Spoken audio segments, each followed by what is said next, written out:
Welcome everyone. How to set up the expressions for chemical equilibrium. Now, in this lecture I will tell about the La-Chatelier principle, which is very important in chemical equilibrium concept, and I will also tell you that how we can drive a chemical reaction towards the forward reaction or backward reaction. That means, how we can shift the chemical equilibrium. It is a fact that many reactions they do not go to completion, but they proceed to a certain extent and then they apparently stop. Then we say that the chemical equilibrium is reached. For example, hydrogen gas reacts with iodine in vapor form to form the hydroiodic acid.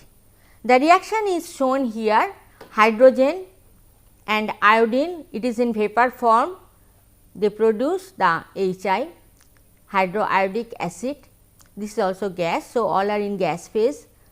So, this is actually, you have seen that here it is the sign where we tell that it is in equilibrium. Actually, this equation, this reaction reaches to equilibrium after some time. It depends on the temperature and the presence of catalyst, presence or absence of catalyst, but finally it gives some composition where all three will be there: hydroiodic acid, iodine and hydrogen, all three will be there. And what is the composition? That depends on the condition. Now, at that point when the equilibrium is reached, then we can tell that the forward reaction and the backward reaction, they are the same. That means, the rate of forward reaction and rate of backward reaction is the same, and then we can tell that no more reaction goes on. Actually, reaction is going on, but the amount that is produced, the HI that is produced from hydrogen and iodine, same amount of HI will be decomposed to form the reactant. That means, it is the equilibrium state. The same we can explain here for the next reaction, that is iron when reacts with steam, then it will produce the hydrogen gas and the iron oxide Fe3O4. This is the equilibrium reaction. Okay. This reaction is reversible reaction, and here we think that it has gone to equilibrium stage.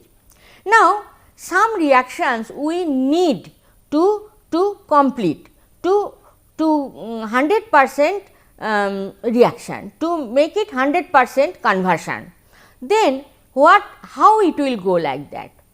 It may go, some reactions are complete, that we all know that we need also some reactions to be complete for analytical purpose or some other purpose. Then how to, the main question is how we can do that and under what conditions it happens. Here some examples are given. A reaction often appears to go to completion instead of going to a state of equilibrium. How it can be made? This is the question. Okay.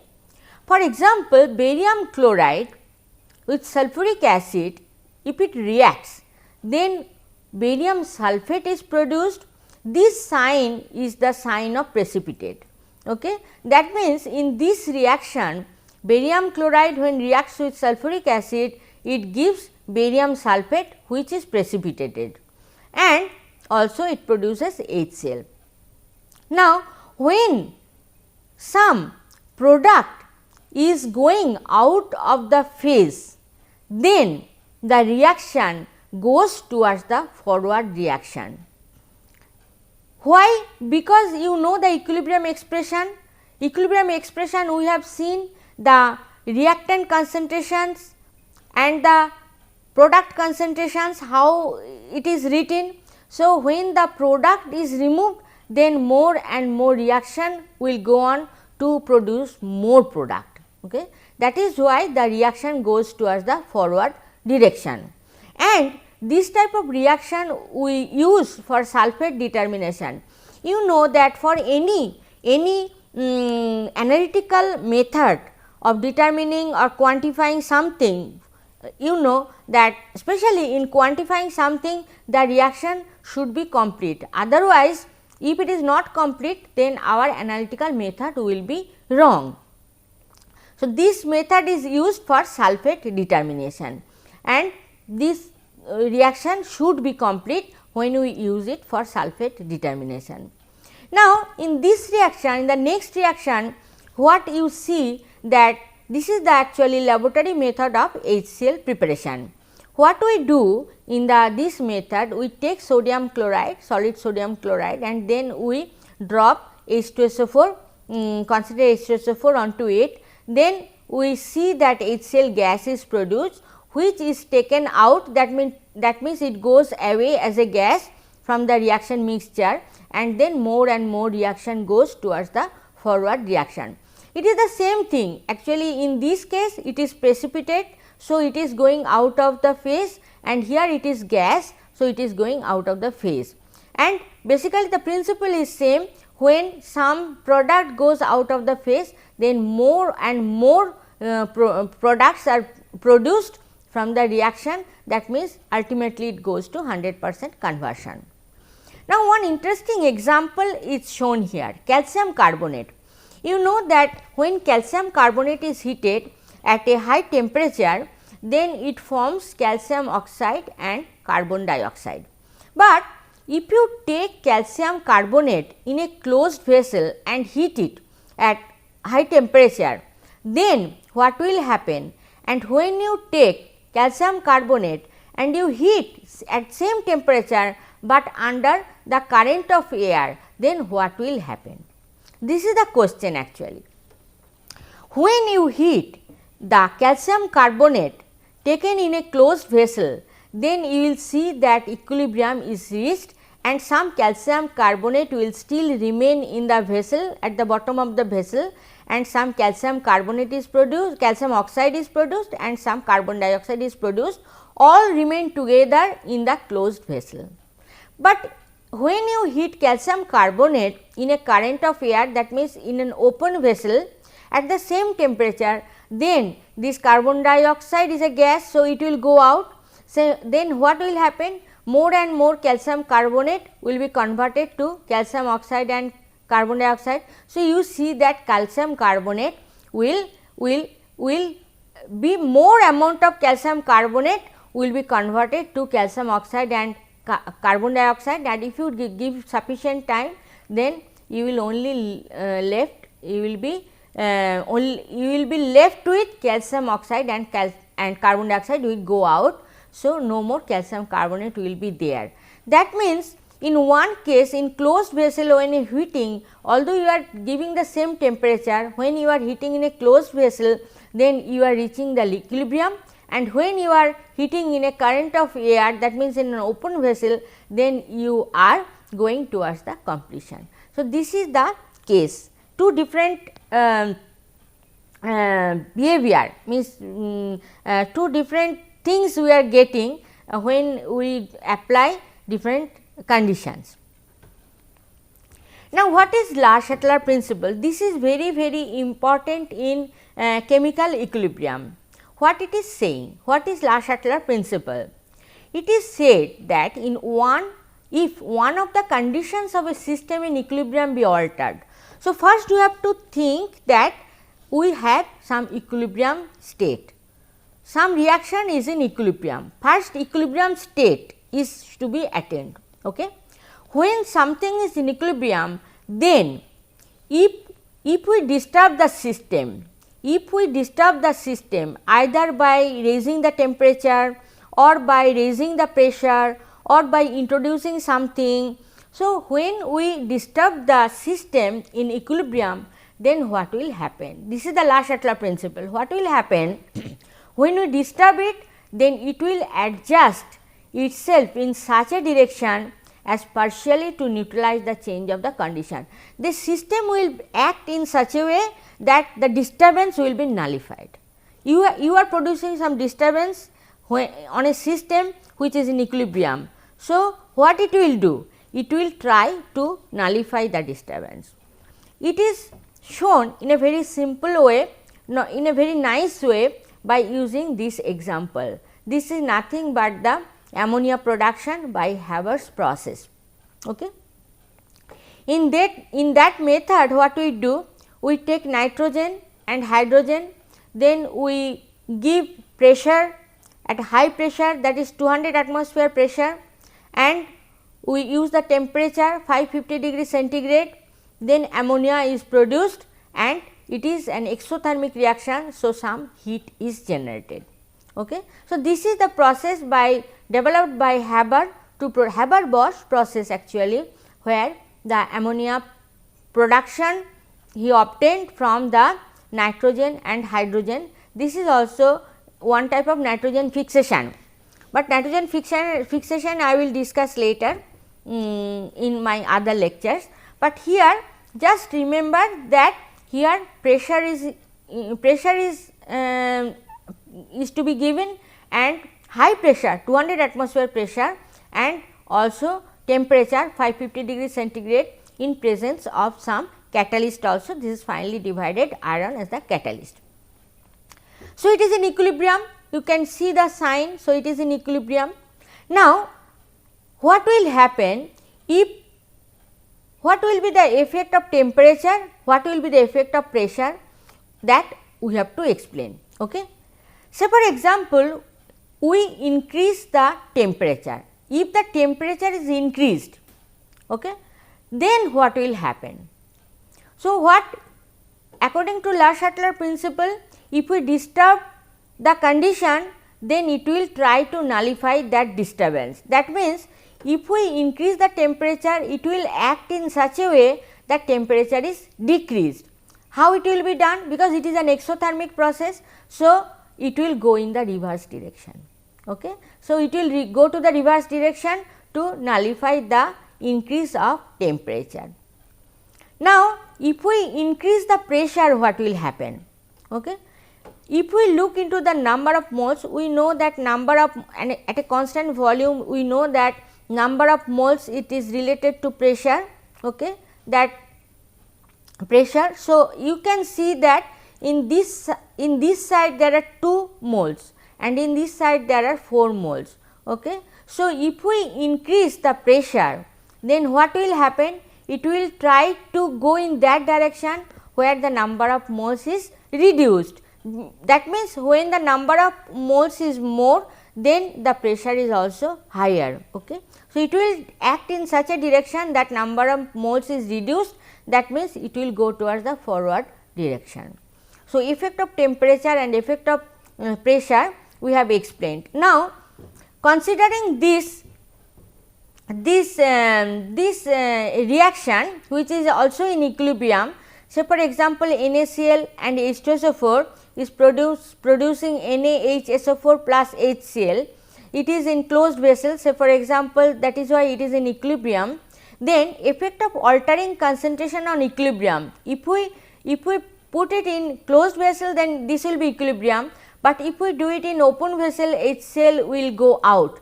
That means, altering concentration means HCl is going out. So, one product concentration is becoming less. So, it will go towards the forward direction. Now, if we add NaCl, then again it will go towards the forward direction. Okay? Because this concentration increase means it will always try to decrease this concentration, and how it will decrease? By going towards the forward direction. So, this is the effect of altering concentration on equilibrium. Now, here if you see that PCl5 is going to PCl3 and Cl2. So, effect of adding a substance to a system in equilibrium. Say for example, this is a reaction which is in equilibrium. From outside you put some amount of chlorine gas inside this vessel, then what will happen? It will try to reduce the Cl2 gas. How it will do it? By going towards the backward reaction. If you increase the PCl5 concentration, it will go towards the forward reaction to decrease it. So, effect of adding a substance to a system in equilibrium, that is involved here. Okay? Adding a substance which is involved in the chemical reaction. But from outside you can introduce some inert gas also, it will have also some type of effect, but that will again just like this one. When you introduce some gas from outside, then it will increase the pressure and it will always try to decrease the pressure, and it will act in such a way that it will go towards either forward or backward reaction to reduce the pressure. That example I have not shown here, but it can obviously we can get, if we understand this thing, then we can easily tell that this will happen like this. Now, how you can shift the chemical equilibrium, and here we have to apply the Lars-Hurtler principle. Now, how you can do this? This has enormous application in environmental engineering. It should be properly understood, okay, so that we can apply it for different problem solving, for different problems, to solve different problems. Okay. Now, here, so first one is the formation of insoluble substances. Okay. We have already encountered some examples. Okay. Here there are many other examples I have shown, which are practical problems actually. Okay. So, here you know brass we use to make different utensils and all. So, brass, you know what is there in the brass? We remember in this way, brass and bronze. In bronze Z is there, right. So, in bronze Z is there, so zinc is not there, copper is common. Copper is common for brass and bronze, okay. But in bronze zinc is not there, in brass zinc is there, okay. So, copper and zinc, and in the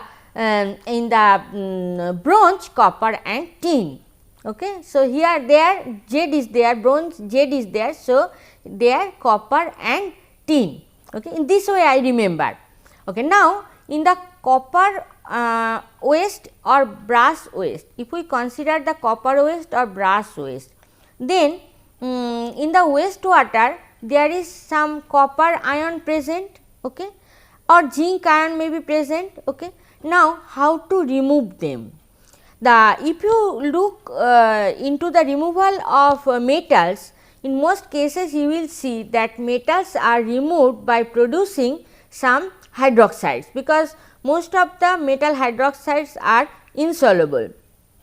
So, in this case also we can remove copper as copper hydroxide. Copper hydroxide is insoluble. So, if we increase the pH, then copper hydroxide will be precipitated and we can remove it. This way we can treat the water which contains the copper ion. Okay. But my question is that we can use NaOH, we can use KOH, that is fine, but can we use ammonium hydroxide, because it is also, and we have already learned that ammonium hydroxide is also base. Can we use NH4OH to precipitate copper as copper hydroxide? The answer is no. Why it is no? Because ammonia at the same time is a complexing agent. Ammonia, if we use ammonium hydroxide to precipitate copper hydroxide, then this copper hydroxide will not be formed, but instead it will form the cupramine complex, copper NH3 twice whole 4 2 plus, this complex. Same way zinc also, zinc hydroxide will not be produced, but instead it will form the zinc amine complex, zinc NH3 whole 4 2 plus complex, okay. And it is soluble, these two are soluble, so it will not be precipitated, okay. So, this is a very nice example. And in case of hard water, you all know that hard water contains that multivalent cations, and mostly we see that magnesium or calcium ions or iron ion is there, okay. But if we want to remove this hardness, then what we do? We have to remove it by forming some precipitate. So, what is the precipitate that we should form? In case of this, we have seen that hydroxide we have formed. In this case, in case of hard water, we have to form either as the carbonate as precipitate or hydroxide as the precipitate. Now, here we have to see that which one is more insoluble. In case of magnesium removal, if we consider magnesium hydroxide and magnesium carbonate, then from this value, this is nothing but the solubility product. I will tell you about the solubility product in my next lecture, but this is the solubility product. If we look into the solubility product values, then we can easily tell that magnesium hydroxide is more insoluble compared to magnesium carbonate. Okay. Magnesium carbonate is to some extent soluble, but magnesium hydroxide is more insoluble. So, it is always preferred to remove magnesium as magnesium hydroxide. But reverse is true for calcium. Calcium carbonate and calcium hydroxide. If you look into the solubility product values, then you see that calcium carbonate is more insoluble compared to calcium hydroxide. Calcium hydroxide is to some extent it is soluble. So, in case of calcium removal, we have to think about calcium carbonate precipitate. In case of magnesium, we have to think about magnesium hydroxide as the precipitate for the removal of hardness. That is why you know that to remove the hardness, we use the lime soda treatment. What is lime? Lime is calcium hydroxide and soda is sodium carbonate. So, lime soda treatment means we are supplying both hydroxide as well as carbonate ion to remove the magnesium or calcium ions in the appropriate way. Okay. But when we remove this one and when we remove this one, we have to think about insoluble precipitate. Okay. So, this is the for the environmental engineers, all these problems come all the time and we have to solve it. So, if we know the equilibrium concept, then we can easily solve the problems. Now, another way to shift the equilibrium is the formation of weakly ionized compound. This is a very simple example, it is the acid base titration. We know that we take some acid, then we apply the alkali to, it is some type of neutralization reaction also we can tell, and then the formation of water is there and then salt. Now, this water is very weakly ionizing. Okay. We have seen that Kw value, the equilibrium constant, that is 10 to the power minus 14. It is very low value. It is very weakly ionizing. Although it ionizes, we know, but it is very weakly ionizing. So, once the weakly ionizing compound is produced, then the reaction goes towards the forward direction, because to go to the opposite reaction, this reaction to take place, the water has to be strongly ionized. Okay. Okay, but it is not like that. That is why it goes. And for the titration, we always know that E should be complete. Otherwise, the titration we cannot use for determining something. Okay. And there is another example. Say for example, if you take ferric hydroxide, it is very insoluble substance, or aluminum hydroxide, these both are very insoluble substance. If we add H plus, that means say for example HCl there, it will solubilize. Why it will be solubilized? Because with reaction of acid, it forms the soluble ions, and when the soluble ions are formed, that means it will go towards the forward direction. Another example with the Gelder's method of ammonia determination, means ammonia nitrogen determination. We know that ammonia nitrogen means the nitrogen present in ammonia or ammonium ion.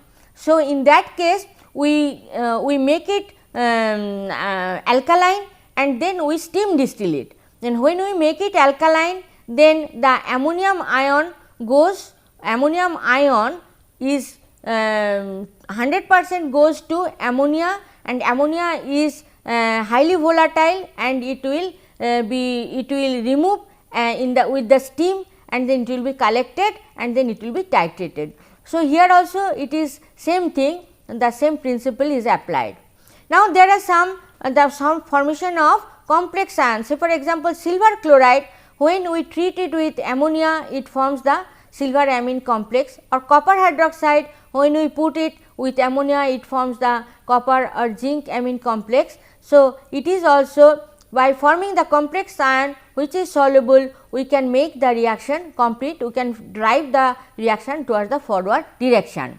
Now, the cyanide, in case of cyanide, some complex formation, say for example, FeCN6 4 minus, that is ferrocyanide, when we do this, then this reaction will also go towards the forward direction, and by this way we can remove the cyanide.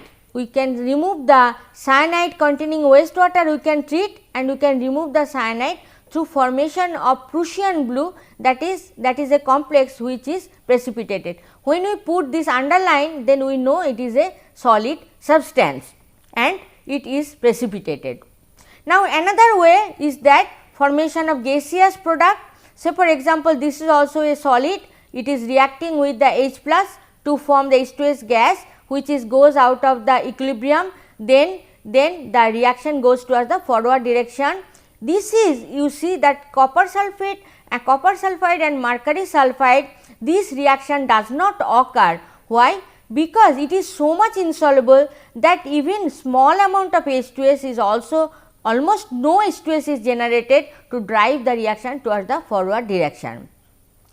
Now, another example is that industrial wastewater treatment, cyanide, you know that this is an example of formation of gaseous product. When cyanide is reacting with the H2SO4, then HCN gas is produced, which is volatile, which goes out to drive the reaction towards the forward direction. Another process is that oxidation and reduction. You know that cyanide, it is another process of removing cyanide. Cyanide when reacts with a very strong oxidizing agent chlorine, then it produces the nitrogen gas and carbon dioxide gas, both are volatile, both goes out, and then the reaction is driven towards the forward reaction. This way we can drive the reaction towards the completion, and these are very important. Here you can see that the amphoteric hydroxide like aluminum hydroxide or iron hydroxide, which depending on pH they can form different complexes, aqua complexes or hydroxide complexes. This has been used in coagulation flocculation when we use the alum, and then these are in equilibrium, and depending on pH they are present in different concentrations. This is also applicable for the for removing the turbidity. Okay. So, this is also example of chemical equilibrium. Now, the references are the same, this is the Piquedat and Sauer-McCarty, that you can read to understand these more clearly, and also other textbooks also you can use to understand this. Thank you very much.